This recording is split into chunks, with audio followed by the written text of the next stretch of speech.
The master Prakash classes YouTube channel आप सभी लोगों का स्वागत करता है। जूनियर शिक्षक भर्ती की परीक्षा रविवार को होने वाली है। आपके पास जितना भी समय बचा हुआ है इसमें आप अधिक से अधिक प्रैक्टिस सेट लगाइए। इसी उद्देश्य से जो आपका फर्स्ट पेपर है 50 नंबरों का, उसका हम लोग यहाँ पर प्रैक्टिस सेट लेकर आए हुए हैं। और ये जो आपका प्रैक्टिस सेट है ये एक्सीड पब्लिकेशन की बुक से लिया गया है। इसमें अभी टोटल 8 प्रैक्टिस सेट बचे हुए हैं, यानी आज से कल के बीच में हम लोग टोटल 8 अपने बचे हुए प्रैक्टिस सेट को सॉल्व करेंगे। यानी एक दिन में आपको 3-4 प्रैक्टिस सेट सॉल्व करना है। ठीक है, अब इस प्रैक्टिस सेट को सॉल्व करने के लिए हम लोग एक नया तरीका अपनाएंगे। तरीका ये रहेगा कि जिस प्रकार आप सभी लोग परीक्षा कक्ष में बैठकर अपने प्रश्नों को सॉल्व करते हैं, यानी कि पहले प्रश्न पढ़ते हैं, फिर उसका विकल्प पढ़ते हैं, उसके बाद क्या करते हैं ओमार शीट में आप गोला लगाते हैं। सेम उसी प्रकार से आपको यहाँ पर प्रश्नों को सॉल्व करना है। प्रश्न भी आपको पढ़ना है, विकल्प भी आपको देखना है। जो भी आपको सही विकल्प लगे उसको कमेंट बॉक्स में फटाफट आप आंसर बताते चलना है। ठीक है, तो इस तरीके से हम लोग प्रैक्टिस सेट लगाएंगे तो कम समय में अधिक हम लोग प्रैक्टिस सेट लगा सकते हैं। तो चलिए आज के अपने प्रैक्टिस सेट को स्टार्ट करते हैं। और हमारा आज का पहला प्रश्न है 14 नवंबर को किस रूप में मनाया जाता है। तो ये तो सबको पता है, बच्चे को पता होगा कि भैया ये बाल दिवस होता है। पहला विकल्प हमारा सही रहेगा।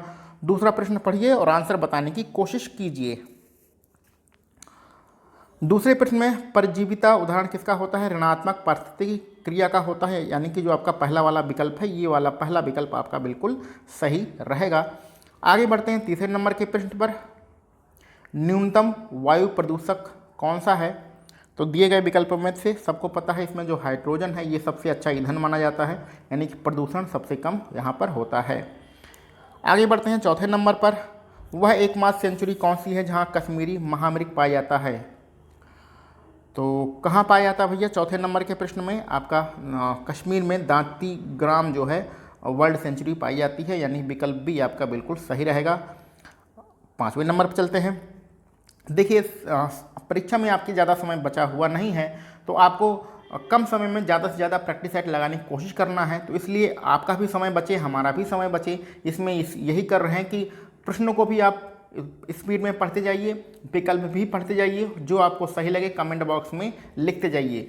तो पांचवा प्रश्न आप सभी लोगों ने पढ़ लिया होगा। इसका जो आंसर रहेगा वो फोटोमीटर होगा, विकल्प सी वाला आपका बिल्कुल सही रहेगा। छठे नंबर पर चलते हैं। विद्युत चुंबकत्व विज्ञान की खोज और इसका नामकरण किसने किया था? तो छठवें नंबर में आपका एम्पियर, आंद्रे मैरी एम्पियर, विकल्प बी वाला बिल्कुल सही रहेगा। चलिए सातवें नंबर पर चलते हैं। स्लीनेक्स सेकंड क्या है? तो ये है भारत और श्रीलंका द्वारा किया गया संयुक्त नौ सैनिक अभ्यास, यानी कि विकल्प भी आपका सही रहेगा। भारत में जल प्रदूषण नियंत्रण कानून कब लागू हुआ था? तो आठवां वाला जो प्रश्न है उसका जो विकल्प होगा 1974 होगा आपका। चलिए आगे बढ़ते हैं अगले प्रश्न पर।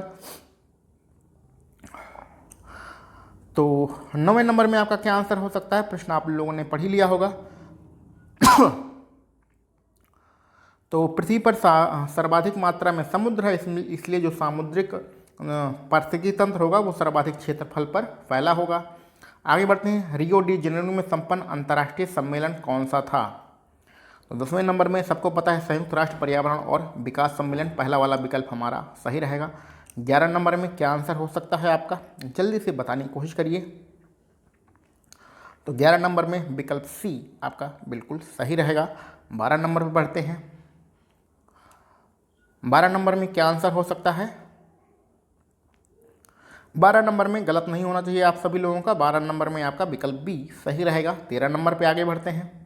हाँ, 13 नंबर से आपके रीजनिंग के प्रश्न स्टार्ट हो जाते हैं। 13 नंबर का वैसे इसमें जो विकल्प रहेगा वो आपका बी वाला विकल्प होगा, विलोम शब्द लिखना है। तो यहाँ पर 13 नंबर के प्रश्न रीजनिंग के प्रश्न हैं। अगर आपको अभी भी रीजनिंग कठिन लग रही है तो अभी भी समय है। 20 वीडियो बनाए गए हैं रीजनिंग के प्रैक्टिस सेट के, तो वो 20 जो वीडियो प्रैक्टिस सेट के हैं उसको जूनियर शिक्षक भर्ती 2021 की प्लेलिस्ट में जाके आप देख लीजिएगा। उसको देखने के बाद ये जो रीजनिंग के प्रश्न हैं ये आपको बहुत ही आसान लगने लगेंगे। इस PDF को डाउनलोड कर लीजिएगा। ये जो PDF है इसको टेलीग्राम चैनल पर जाके डाउनलोड कर लीजिएगा। टेलीग्राम चैनल का लिंक डिस्क्रिप्शन बॉक्स में दिया गया है। ठीक है, और उसके बाद इसको डाउनलोड करने के बाद आप आराम से बैठकर क्वेश्चन को सॉल्व कर लीजिएगा। इसका आंसर शीट भी नीचे दी गई है, इसलिए कोई आपको दिक्कत होने वाली नहीं है। तो ये रीजनिंग के प्रश्नों को हम लोग छोड़ देते हैं, और छोड़ इसलिए रहे हैं क्योंकि इसको सॉल्व करने में समय लगता है। तो अभी हम लोग अपना समय फालतू में व्यर्थ नहीं करना चाहते हैं, इसलिए इस प्रकार के प्रश्नों को अवॉइड करते हैं, छोड़ देते हैं। ठीक है, चलिए आगे बढ़ते हैं 19 नंबर के प्रश्न पर। एक वर्ष में लोकसभा के सामान्यतः कितने सदन आयोजित किए जा सकते हैं? तो एक वर्ष में लोकसभा के कम से कम 2, अधिकतम की तो कोई सीमा नहीं है, लेकिन कम से कम 2 होना चाहिए। IMF का पूरा नाम क्या है? तो IMF का पूरा नाम है अंतर्राष्ट्रीय मुद्रा कोष। आगे बढ़ते हैं 21 नंबर पर। भारत में राष्ट्रीय आय का मापन किस एजेंसी द्वारा किया जाता है? तो इसका केंद्रीय सांख्यिकी एजेंसी, विकल्प डी हमारा बिल्कुल सही रहेगा। सुलभ मुद्रा का क्या मतलब होता है? सुलभ मुद्रा का मतलब होता है ब्याज की कम दर, यानी कि पहला वाला विकल्प आपका बिल्कुल सही रहेगा। 12वीं जो पंचवर्षीय योजना थी उसकी क्या अवधि थी? तो वो 1 अप्रैल 2012 से 17 के बीच में था, विकल्प बी वाला आपका सही रहेगा। 24 नंबर में वैदिक युग की संस्था, सभा और समिति को किस देवता के 2 पुत्रियां कहा गया है? ये जो सभा हैं और समिति हैं ये किसकी पुत्रियां हैं? 24 नंबर में आपका ये जो प्रजापति हैं, यानी कि ये भगवान शंकर के ससुर जी हैं। अगर आप लोगों ने ओम नमः शिवाय जो सीरियल आता था देखा होगा तो ये आपको पता होगा। आगे बढ़ते हैं 25 नंबर पर। देवानाम प्रिय की उपाधि किसने धारण किया था? तो 25 नंबर में अशोक और दशरथ, ये 2 राजा थे। अशोक ने भी किया था, वैसे अशोक ही फेमस हैं देवानाम प्रिय के लिए, लेकिन दशरथ जो उनके आखिरी वंश उन्हीं के वंश से थे, उन्हें भी देवानाम प्रिय कहा जाता है। किसमें? लिपियों में। ठीक है, अभिलेखों में जो प्राप्त हुए हैं। आगे बढ़ते हैं 26 नंबर पर। निम्न में से कौन तमिल रामायण या रामावतार का लेखक है? तो कौन है भैया? ये हैं कंबन। कंबन जी ने तमिल भाषा में रामायण को लिखा था। दीवाने खैरात एक अलग विभाग की स्थापना किसने किया था? तो इसकी स्थापना फिरोज शाह तुगलक ने किया था, विकल्प बी आपका सही रहेगा। वरीद कौन होता था? तो वरीद गुप्तचर और सूचनाएं एकत्रित करने वाला अधिकारी होता था। फटाफट बताइए, कोई देर तो करना ही नहीं है। ठीक है, देर करना नहीं है, 20-20 गेम खेलना। फटाफट आप बताते चलिए। किस मुगल सम्राट का राज्याभिषेक 2 बार हुआ था? तो राज्याभिषेक 2 बार होने वाले जो मुगल सम्राट हैं वो कौन है? औरंगजेब हैं। ये सारे ऐसे प्रश्न हैं जिसमें आपको विकल्प भी पढ़ने की आवश्यकता नहीं है। जैसे ही प्रश्न पढ़ें वैसे ही आपके मन में आंसर आ जाना चाहिए। बिहार में 1857 में विद्रोह के नायक कौन थे? तो भैया बिहार में कौन थे? कुंवर सिंह थे। ठीक है, इन्हें कुंवर साहब भी कहते हैं। 21 नंबर पर तृतीय आंग्ल मराठा युद्ध किसके बीच में हुआ था?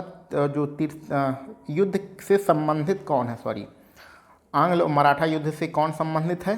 तो दिए गए जो है गवर्नर जनरल में कौन सा गवर्नर जनरल सही होगा? तो 31 नंबर में लॉर्ड हैस्टिंग आपके बिल्कुल सही रहेंगे। 32 नंबर में भारत छोड़ो आंदोलन महात्मा गांधी ने कब चलाया था? तो भैया ये तो भूलना ही नहीं है, भारत छोड़ो आंदोलन महात्मा गांधी का आखिरी आंदोलन था, 1942 की ये बात हो रही है। 33 नंबर में 17 अक्टूबर 1940 को व्यक्तिगत सत्याग्रह किसके द्वारा शुरू किया गया था? तो व्यक्तिगत सत्याग्रह का जो आह्वान किया गया था वो महात्मा गांधी के द्वारा किया गया था।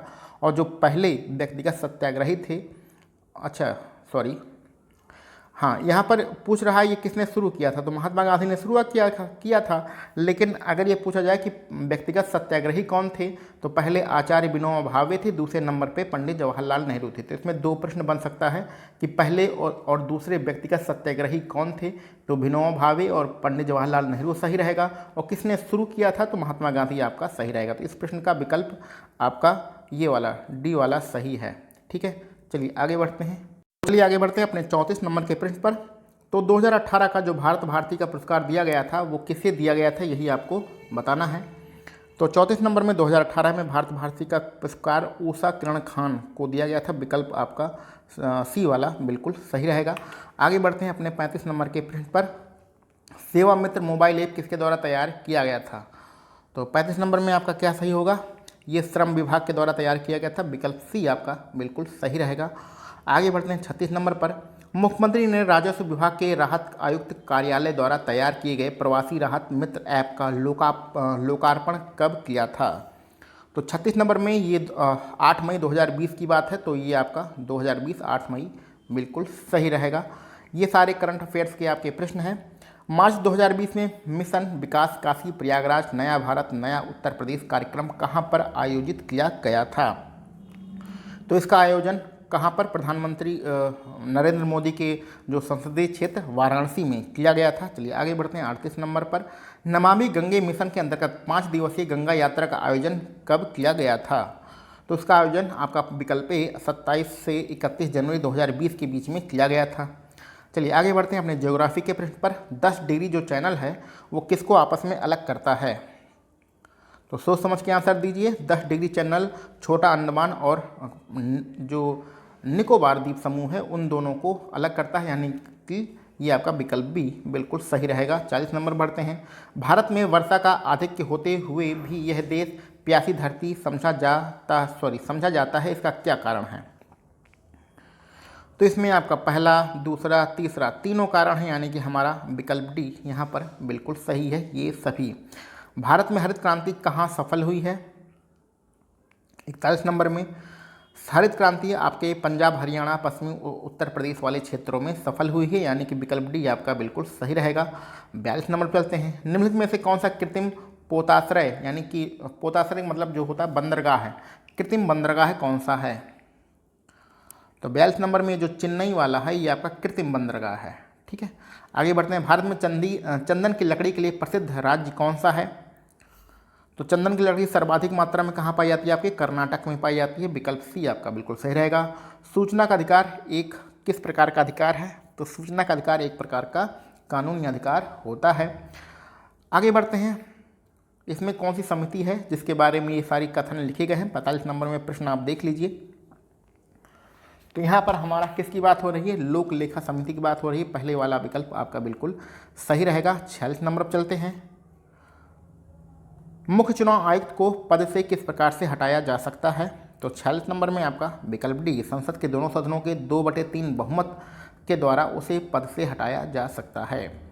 न्यायिक पुनर्विलोकन का अर्थ यह है कि सर्वोच्च न्यायालय, फिर कौन सा विकल्प आपका सही रहेगा? सोच समझ के आंसर दीजिए।